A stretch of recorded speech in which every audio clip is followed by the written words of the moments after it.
우리가 잘 알고 있는 발명가 에디슨과 그의 어머니의 어릴 적 이야기를 보면 한 사람의 말 한마디가 영혼을 살리고 또 생명을 살릴 수 있다는 것을 알 수 있습니다. 우리가 알고 있는 것처럼 어린 발명왕 에디슨은 좀 4차원적입니다. 그래서 그 아이는 학교 가는 곳에서 다가를 품고 있고 어떤 것에 많은 호기심을 가지고 있었습니다. 그러다 보니 다른 아이와 좀 틀림이 있다 보니까 선생님들은 그 아이를 가르칠 수가 없다라고 합니다. 그리고 부모님에게 가장 마음 아픈 소리를 합니다. 아이가 지능이 모자라다고. 그러니까 이 학교에 다닐 수 없습니다. 당신의 아들은 특수학교 보내세요라고. 그런 편지를 받은 에디슨의 어머니는 에디슨에게 말을 합니다. 아들아, 너는 너무 똑똑해서 이 학교에서 가르칠 것이 없어서 니를 학교 오지 말라고 한다. 그래서 엄마가 너를 직접 가르칠 테니 걱정하지 말아라고. 에디슨은 엄마가 그 했던 말, 그가 똑똑하다는 자녀란 말을 믿고 열심히 엄마의 교육 방침에 따라갑니다. 그리고 먼 훗날 그가 발명가가 되면서 뒤돌아보면서 엄마가 했던 그 말 한마디가 인생의 낙오자에서 인생의 이 땅 가운데 빛을 발할 수 있는 사람이 되었다라고 고백을 합니다. 이처럼 우리 한 사람의 말은 복과 저주를 함께 담고 있는데 그 복과 저주의 말을 우리가 어떻게 사용해야 되는지, 하나님의 백성들은 어떤 말을 해야 되는지에 대해서 나누고자 합니다. 오늘 저와 여러분이 나눌 말씀 신약성경 야고보서입니다. 많은 분들이 이 야고보서의 저자와 그리고 사도 야고보와 혼돈을 하십니다. 본문에 나오는 야고보는요, 사도 야고보가 아니고 예수님의 육적인 동생 야고보입니다. 예수님께서 십자가에 달리시고 죽으시고 부활하기 이전까지는요, 예수님이 메시아임을 믿지 않았습니다. 부활하신 예수 그리스도를 만난 이후에 그가 예수님이 메시아임을 믿게 되고 예수님의 사역을 돕게 됩니다. 또 이 야고보서는 우리가 잘 아는 것처럼 종교개혁을 한 마틴 루터는 이 야고보서를 보고 찌푸라기 복음이라고 폄하하는 말을 했습니다. 그리고 그는 이런 말이 왜 성경에 기록이 되었습니까? 라고, 이건 정경에 있어서는 안 된다, 정경에서 제외돼야 된다라고 주장을 했다고 합니다. 그 이유가 로마서 10장 9절과 1절에 나오는 것처럼 우리가 믿음으로 예수 그리스도에게 구원을 받는다는 그 말, 그리고 10장 9절에도 내가 만일 내 입으로 예수를 주로 시인하면 또 하나님께서 그를 죽은 자 가운데서 살리신 것을 내 마음에 믿으면 구원을 받으리라. 아멘. 이 이유로 바울의 로마서 때문에 그는 구원은 예수 그리스도께서 주시는 선물이고 그것을 믿음으로 이미 믿는 자에게 주시는 선물이라고 알고 있었기 때문에, 그래서 야고보가 말하는 행위가 동반돼야 된다는, 그 동반되지 않으면 구원을 받을 수 없다라고 강력하게 주장을 하니까 구원은 오직 예수님의 은혜인데 왜 저런 말을 해가 쓸데없이 혼미스럽게 하느냐. 자, 두 성경이 초대교회 사람들에게 서로 결이 다르다고 생각을 하게 되었습니다. 그래서 마틴 루터까지도, 오늘 우리 기독교 안에 그리스도교와 카톨릭이 있습니다. 우리는 이 땅에서 나의 삶이 끝나면은 낙원에 가서 예수 그리스도와 같이 있는다고 하고, 카톨릭은 연옥에 가서 대기를 한다고 하죠. 그거 자체도 틀리죠. 그런데 연옥의 가장 문제점은 뭡니까? 믿지 않아도 그곳에 있는 사람에게 부자인 자녀들이 성김과 헌신을 하면 천국 갈 수 있다는 거, 그건 교리적으로 완전히 맞지 않습니다. 그런데 이 야고보서와 로마서는 한 옷이라는 것이, 예수 그리스도를 믿으면 우리는 예수님에 따라가는 자녀로서, 우리가 올 1월 달부터 시작했던 안디옥 교회의 성도들이 그리스도인이 되었던 가장 큰 이유가 그리스도를 닮아간다고 했습니다. 닮는다는 건 뭡니까? 요즘 사람들이 말하는 청담동 얼굴 아니면 강남 얼굴입니까? 사람들이 닮는다는 거, 그 모습을 닮으려고 그저 성경을 하죠. 그런데 그리스도인에게 닮는다는 것은요, 예수님의 몸을, 예수님의 삶을, 행동을 동일하게 한다는 겁니다. 오늘 이 땅에 복음이 무너지는 가장 큰 이유 중에 하나가, 모든 사람들이 믿음으로 구원에서 끝나기 때문에 구원에서 바로 영광 가운데 들어가 버립니다. 성화가 사라진 겁니다. 성화가 뭐죠? 날마다 예수님 닮아가려고 노력하고 힘들어서 철저하게 싸우는 겁니다. 근데 그게 사라진 겁니다. 여러분, 이단들이 하는 말 중에, 구원파들이 하는 말, 우리가 가장 편한 말이 뭡니까? 한번 구원받았으니까 어떤 죄를 지도 죄는 관계없다, 그냥 꼬링한다, 천국에. 사람들이 이렇게 얼마나 달콤하고 우리 가슴을 울리는 얼마나 기쁜 말입니까? 한 번 받았으니까 딴 일이 없다라고. 그렇지 않습니다. 예수님께서 우리에게 하신 것처럼요, 예수님이 하신 이 말씀을 우린 기억해야 됩니다. 첫 번째, 예수님께서 요한복음 3장 16절에 보면요, 하나님이 세상을 이처럼 사랑하사 독생자를 주신 이유가 뭐라고요? 저를 믿는 자마다 멸망치 않고 영생을 얻게 하려 하심이니라. 아멘. 자, 믿음으로 구원을 얻었습니다. 근데 마태복음 7장 21절에 예수님이 이 말씀을 또 하셨습니다. 나더러 주여 주여 하는 자마다 다 천국에 들어갈 것이 아니요, 다만 하늘에 계신 내 아버지의 뜻대로 행하는 자라야 들어가리라. 아멘이십니까? 우리 늘 3장 16절에 믿었으니까 구원받았고 천국 갑니다 논리에서 벗어나지 않았습니다. 그런데 왜 우리가 계속 성화를 이뤄가야 되냐면요, 성화를, 예수님을 닮아가지 않으면 우리도 모르는 사이에 마귀의 품에 다시 돌아갈 수 있습니다. 그래서 믿었기 때문에 내가 어떤 죄를 지어도 죄사함을 다 받는다라고 착각할 수 있습니다. 그래서 구원에 대해서 말할 때 믿음으로 받는 거 맞습니다. 하지만 행위와 분리시켜서는 되지 않는다는 거. 믿음으로 받은 자녀는요, 예수 그리스도의 자녀임을 나타내고 계속해서 그 삶을 살아가야 됩니다. 그래서 바늘과 실이 동일하게 같이 가야 되는 것처럼 예수님 믿는 자녀들이 그것이 반드시 함께 이루어져야 된다는 겁니다. 그래서 날마다 예수님을 닮아가려고 노력하니까 여러분 인생이 힘이 든 겁니다. 고난이 오는 겁니다. 왜요? 힘이 들잖아. 세상 사람들은 이렇게 해도 된다는데 나는 왜? 한번 구원받았는데 80년도, 90년도 대한민국이 교회가 성장할 때 가장 큰 특징이 뭐였냐면요, 한번 구원받았으니까 영원합니다. 장로교단에서 절대 변하지 않았습니다. 절대 변하지 않는 진리 중에 하나입니다.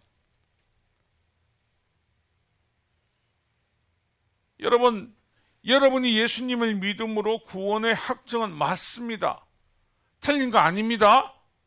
근데 완성은 여러분이 하나님 나라 들어갈 때 비로소 완성이지, 내가 여기서 하나님 자녀이지만 내가 그 집에 들어가지 못한다면 내가 자녀됨을 스스로 포기하고 천국 백성이 아닐 수도 있다는 경각심을 늘 가지고 살아야 됩니다.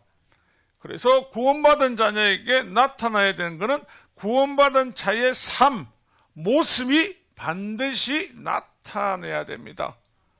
여러분, 예수님 믿으면서 용서하려고 하고, 예수님 믿으면서 저주 안 하려고 하고, 예수님 믿어도 억울한 일을 참을 때 마음이 어떻습니까? 분노하지 않습니까?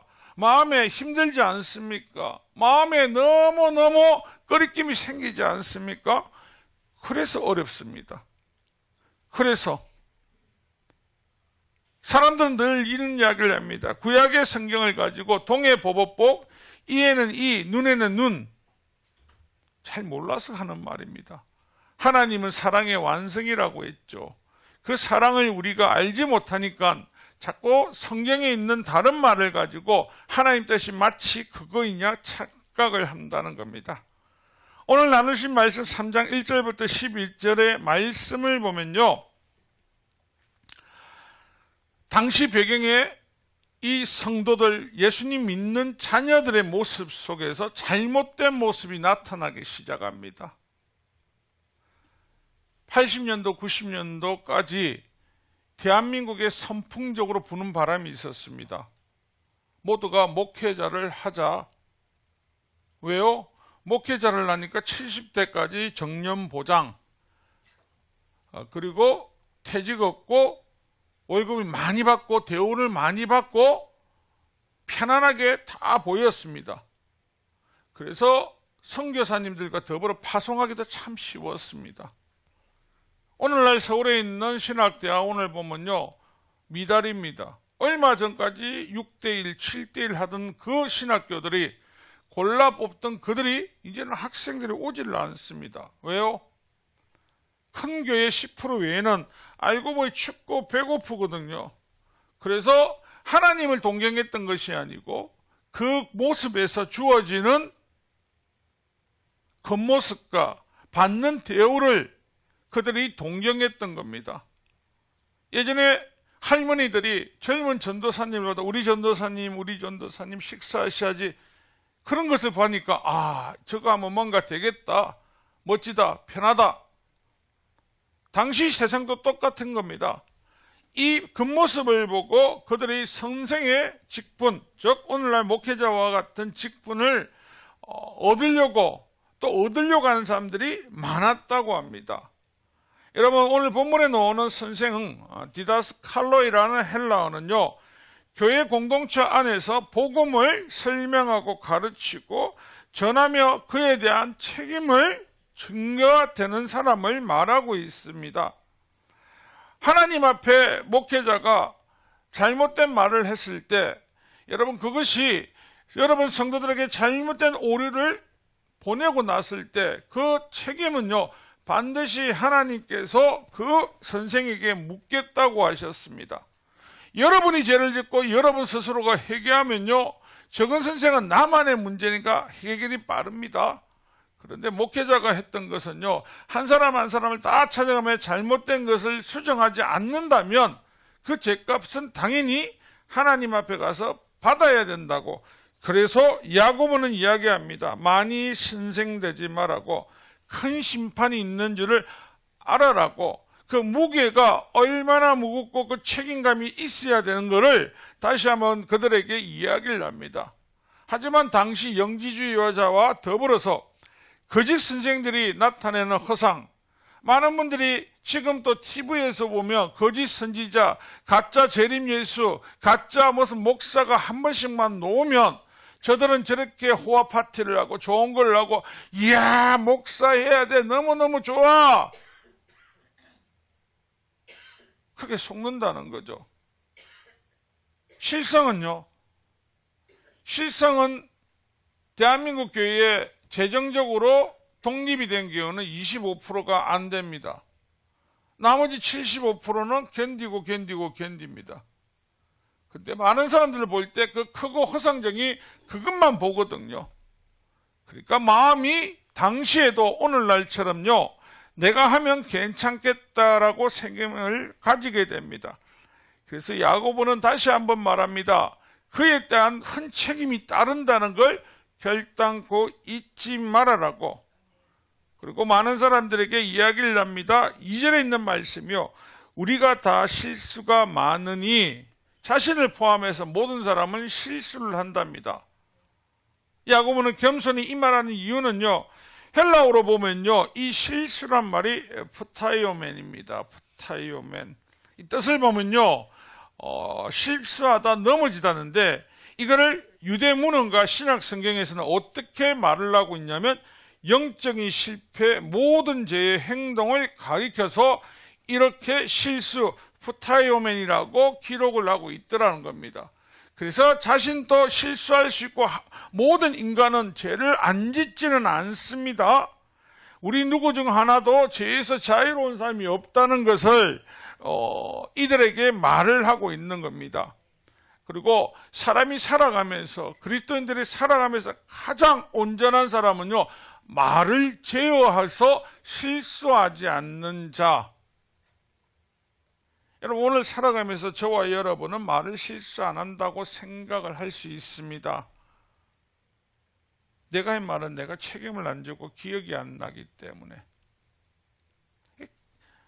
오늘 야고보는 모든 사람이 다 이 말의 실수가 있더라는 거. 그래서 우리도 모르게 마음속에 있던 것이 입으로 나오느냐 안 나오느냐 차이지 다 죄악을 갖고 있다는 거.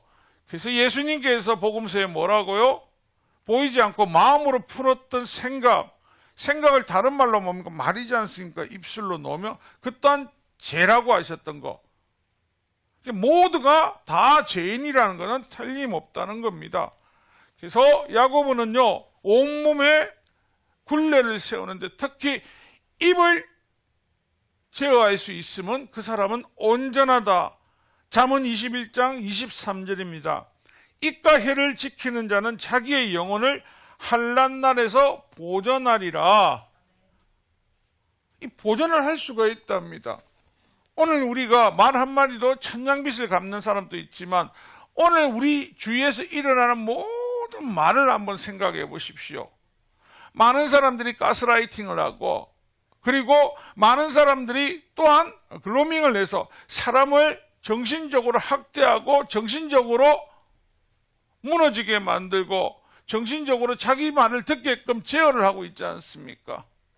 그건 저주의 일이거든요. 그 저주를 하고 있는 것은 비록 일반 사람들만 뿐만 아니라 여러분이 알고 있는 이단들이 하는 방법이 다 똑같다는 겁니다. 거짓을 진짜처럼 이야기하는 것.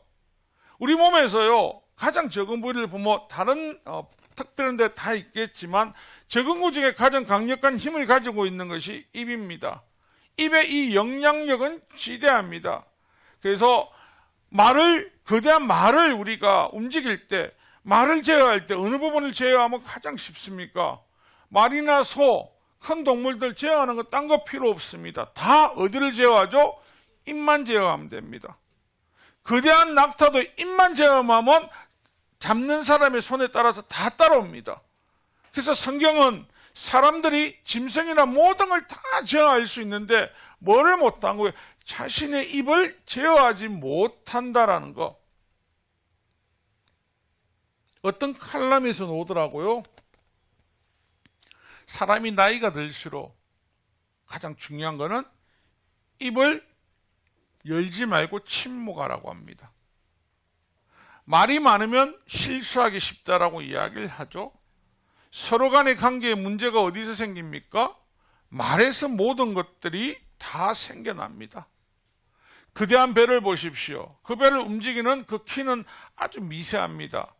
배에 엔진이 있고 모든 게 정상이라도 그 키가 고장나버리면 그 배는 움직일 수 없습니다. 이 말을 성경에서 하고 있는 것은요, 사람의 입에서 나오는 이 말의 근세와 능력이 얼마나 강력한 건지, 한쪽으로 잘못 쓰면 아주 악한 저주의 말이 되고요, 또 다르게 잘 쓰면요 어떻게 해요? 축복의 말을 할 수 있다는 거. 그래서 오늘 본문의 제목을 보면 말이 만든 두 개의 세상. 여러분, 우리가 말을 통해서, 말씀을 통해 하나님을 만나게 되고 보게 됩니다. 하지만요, 또 다른 말을 통해서, 저주를 통하여서 지옥의 불도 갈 수 있습니다. 그래서 잠언서 18장 21절에는 죽고 사는 것이 혀의 힘이 달린 날이 혀를 쓰기 좋아하는 자는 혀의 열매를 먹으리라. 딴 거 아닙니다.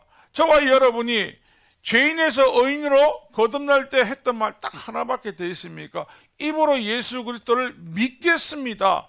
누구든지 우리 웃때 다른 사람에게 전도를 받아서 복음 진리 되시는 참 기쁨 되시는 예수 그리스도의 말씀을 듣고 그분의 자녀 되겠다고 고백하지 않았습니까? 그 고백한 사람들이 지금 이곳에서 저와 여러분이 함께 예배드리고 있는 겁니다. 하지만 저주의 말을 들은 사람은요, 저주의 골짜기에 가서 아직도 저주에 묶여 살아가고 있습니다. 하나님께서 우리에게 입을 만들어주신 이유가 뭘까요? 먹고 죽는 거에 위해서, 먹고 맛있는 거 느끼라고요? 그렇지 않습니다. 하나님을 찬양하고 영화롭고 복음을 전달하기 위해서요.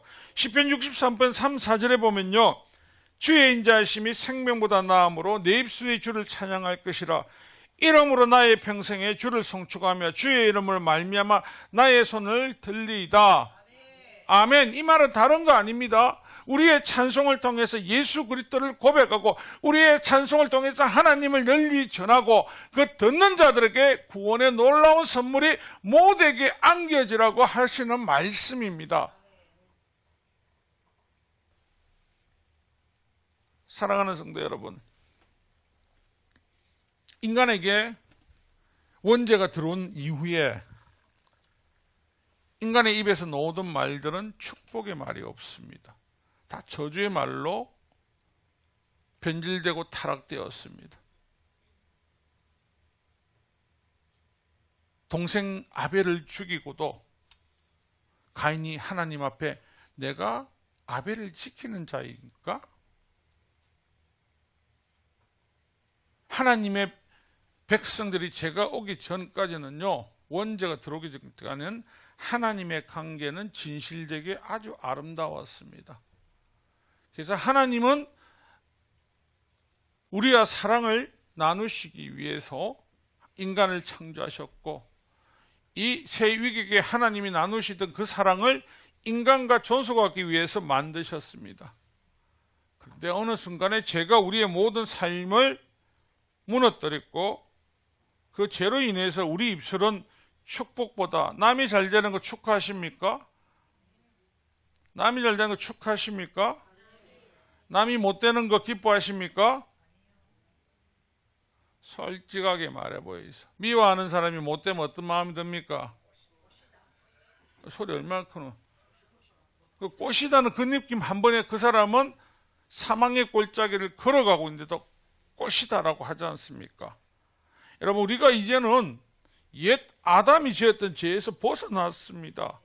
우리가 원래 입고 있던 죄의 옷을 던져버리고 이제 예수님의 자로로 새 옷을 입었으면요, 변화된 행동, 변화된 신분에 맞는 일을 해야 됩니다. 고린도후서 5장 17절입니다. 그런즉 누구든지 그리스도 안에 있으면 새로운 피조물이라. 이전 것은 지나갔으니 보라 새 것이 되었도다. 아멘. 이제 새 것이 되었지 않습니까?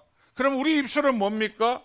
저와 여러분의 입술은요, 이 세상에서 가장 고귀하고 진리고 복된 예수 그리스도를 전가하는 것입니다.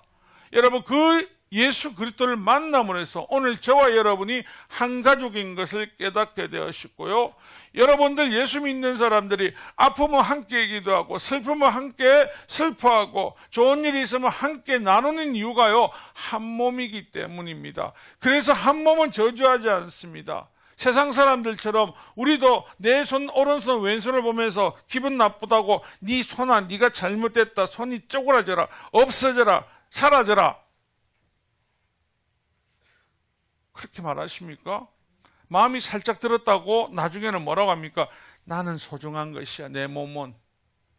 우리 모두가 하나님 앞에 거듭나면서 하나님의 복된 인생으로 변화받았습니다. 그런데 이 변화받은 입술에서 저주가 나온다는 건 하나님의 영광을 완전하게 가리우는 겁니다.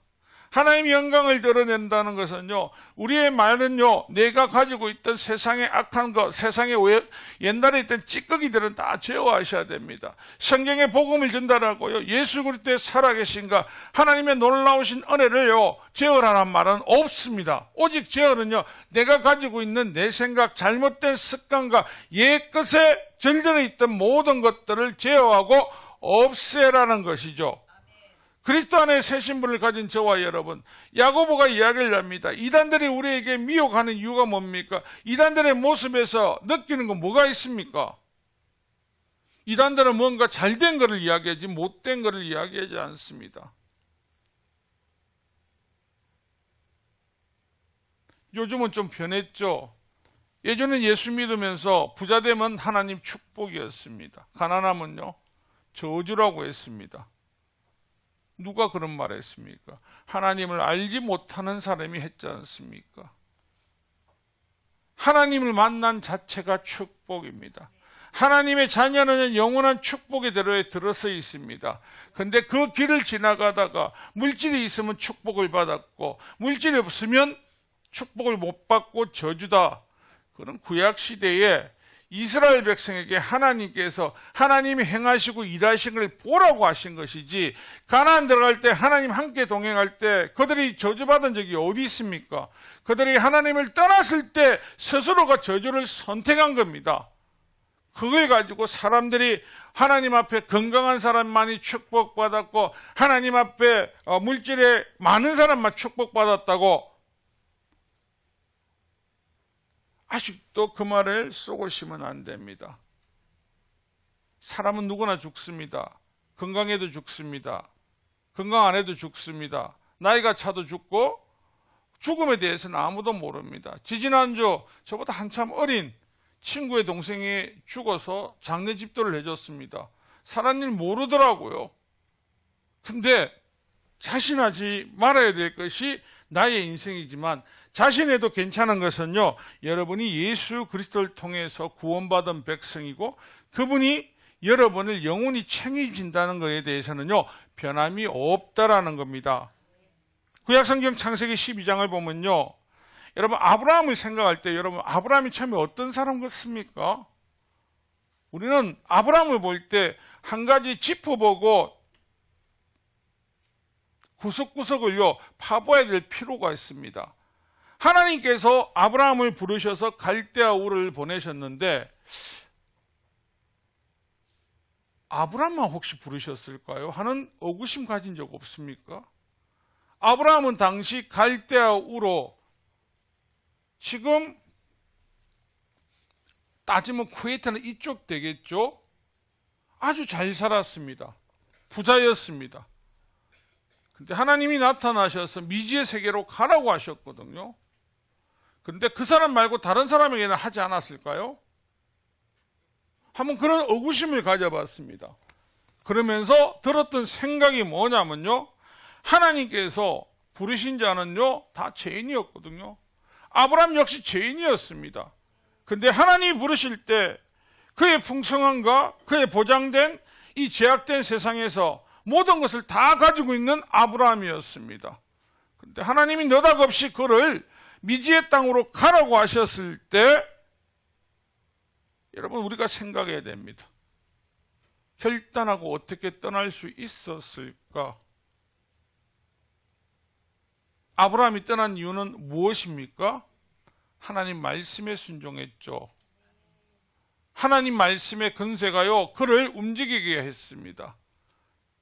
죄인에서 하나님 말씀을 듣는 순간 아브라함의 신분이 바뀌었죠. 하나님의 백성으로. 그 전까지 아브라함을 말할 때 하나님의 백성이 아닙니다. 그저 아람에 남아있는 떠도는 사람 중에 하나지 결코 하나님의 백성이 아닙니다. 그 많은 아람 백성들 중에 하나님 앞에 픽을 당한 것은요 선택받은 건 아브라함인데 왜 아브라함이었을까를 생각하면요 다른 이들은 자신이 누리고 있는 행복, 권력 모든 거 포기할 믿음이 되지 않으니까요.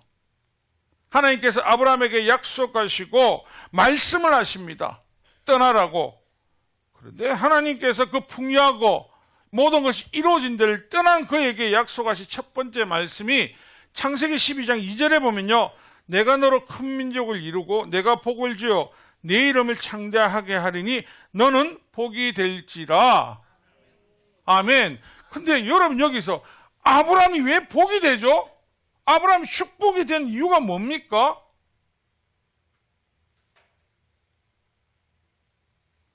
아브라함이 축복이 된 이유는 단 하나입니다. 하나님의 족보가 인간사에게 아담에서 끊어기 아브라함으로부터 다시 시작됩니다. 그래서 하나님의 백성이 제일 처음 하나님 앞에 등록된 사람이 누구입니까? 노아 홍수 이후에 보면 아브라함입니다. 그래서 하나님께서 너를 복이 될 것이라고 약속을 하십니다. 그리고 하나님이 아브라함에게 다시 부어주신 근세가요, 12장 3절에 보면요, 너를 축복하는 자에 내가 복을 내리고 너를 저주하는 자는 내가 저주하려니 땅의 모든 족속이 너로 말미암아 복을 얻을 것이라 하신지라. 아멘. 네가 복을 주라고 하는 자 내가 복을 줄 것이고, 네가 저주하는 자에게 내가 저주하시겠다고 하십니다. 이건 뭡니까? 하나님 백성에게 주신 특권입니다. 아브라함이 인생 가운데 하나님의 백성들에게 자기와 자기 조카인 롯과 같이 걸어가다가 목동들 때문에 양들과 가축이 너무 많이 싸울 때, 삼촌이라면 조카의 목동에게 어떻게 해야 됩니까? 오늘 우리라면, 야, 저리 가라고, 이 새끼 내 때문에 복을 받았는데, 일반적인 사람들은 다 그렇게 말을 하셔야 됩니다. 여러분, 오늘 우리가 예수님을 믿는데 우리 제일 많이 하는 말, 억울한 일 당할 때, 분한 일 생길 때 가장 많이 하는 말이 뭡니까? 내가 예수 믿어서 참는다고요? 아니요. 내가 예수님의 자녀이기 때문에 그들 도발에 넘어가지 않아서 내가 범죄하지 않게 된 겁니다. 그걸 착각하시면 안 됩니다. 아브라함의 말은요, 그 롯의 목동과 나의 목동이 싸울 때 아브라함은 그에게 저주하지 않습니다. 그저 네가 원하는 걸 내가 줄게. 조카가 선택했건요, 옛 에덴과 같고 소돔과 고모라의 땅은 너무 옥토가 반질발비 물이 넘쳤습니다. 그곳에 간다고 할 때 가라고 합니다. 다른 말로 하면요, 축복을 그에게 양보하는 겁니다. 왜요? 그가 가는 땅은 하나님이 약속한 땅이기 때문에 그 옆에 건 다른 거는 그와 아무 관계가 없기 때문입니다. 그래서 그가, 롯은 우리가 성경을 보면 롯에 대해서 뭐만 기억합니까? 암몬과 모압, 잘못된 관계가 나타나지만 아브라함에 대해서는 계속적으로 하나님이 함께 하시고 도우시고 보호하신다는 걸 알고 있지 않습니까? 오늘 우리가 살아가면서 이 야고보서의 말씀을 여러분 마음판에 새겨야 되는 건, 여러분의 입술을 통해서 이 땅에 있는 사람들에게는요, 두 개의 세상이 만날 수 있습니다. 축복된 세상은요, 여러분을 통해서 진리 되시는 예수 그리스도를 만나는 겁니다. 그래서 그들의 삶이 사망에서 생명으로 옮겨지는 것이고요, 여러분을 만나지 못하고 이 세상 말을 들으면요, 말하지 못하고 그냥 서 있는 우상에게 속아서 천국 갈 기회를 놓치고 영원한 엄보로 달려가는 거. 말의 근세에 대해서 저와 여러분 모두도 어떤 사람의 말에, 어떤 사람의 호응에 따라서 천국 백성이 되었고, 아직도 믿지 않는 사람은 지옥 백성이 되어 있는 겁니다. 사랑하는 성도 여러분들,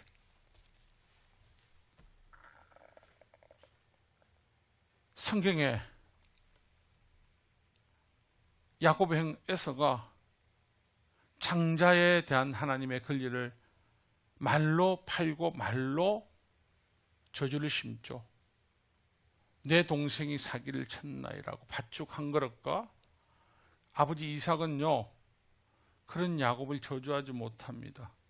하나님은 저주하게 하시는 하나님이 아니기 때문에 에서를 피해 갈 때도 축복을 하게 하십니다. 여러분 생각하셔야 됩니다. 오늘 야고보서가 이야기하는 건 당시 그리스도인들이 자신의 이득을 위해서 자신의 어떤 이득만을 가지려고 축복보다는 거짓 선생에 닮아가 저주를 하더라는 거. 오늘 우리 믿음의 가족들은 저주의 입술이 되시면 안 됩니다. 저주의 입술이 되는 순간 하나님께서 기록하고 계십니다. 하나 축복된 입술이 됐을 때도 하나님이 기억하십니다. 그래서 그 과정 가운데 하나님의 복이 영원히 메마르지 않게 부어주신다는 이유가 축복된 자녀이기 때문입니다. 사랑하는 성도 여러분, 입술을 제어하라는 건 복음을 제어하라는 것이 아닙니다. 복음과 그 사람을 살리는 일 외에 그 사람을 저주하고 미워하고 시기하고 분노한 모든 것들은 제어하십시오. 그 죄를 저도 짓습니다. 그래서 오늘 이 성경 말씀을 준비하면서 참 많이 찔렸습니다. 나도 목회자지만 나도 이 삶을 살아가나? 나도 분노하고 나도 미워하는데 이게 정말 잘못됐구나. 하나님 주신 것은 축복을 사용하고 축복을 전거하고, 그래서 축복된 자녀들이 가는 것이 하나님의 나라인데, 사단이 우리 마음을 유린해서 우리가 하나님 뜻이 아닌 다른 것을 해서 다른 세상을 소개할 수 있구나. 말이 만든 세상은요, 아름다운 세상입니다. 하나님께서 세상을 만들 때도 말씀으로 만드는 것처럼요, 하나님께서 인간을 만들고 이 땅의 모든 걸 만들고 말씀을 하실 때 좋았더라고 말씀하셨던 것처럼요, 하나님의 입술은 축복의 말씀을 하셨지 저주의 말씀을 하지 않으셨다는 것을 기억하시기를 부탁드리겠습니다. 말씀의 결론을 내리겠습니다. 눈에 보이는 어떤 것에 교회의 어떤 문제점을 찾는 것이 아니고 교회의 주인 되시는 예수 그리스도의 삶을 바라보십시오. 그리고 그 삶을 쫓아가십시오. 그러면 여러분과 저는 영원한 축복의 대로에서 또 축복의 언어를 사용하고 사망의 세상이 아닌 영원한 천국의 시민임을 잊지 않고 확인해서 달려갈 수 있을 것입니다. 그래서 많은 일에 더 선한 영향력을 증가하는 여러분 되시기를 주님의 이름으로 축원합니다.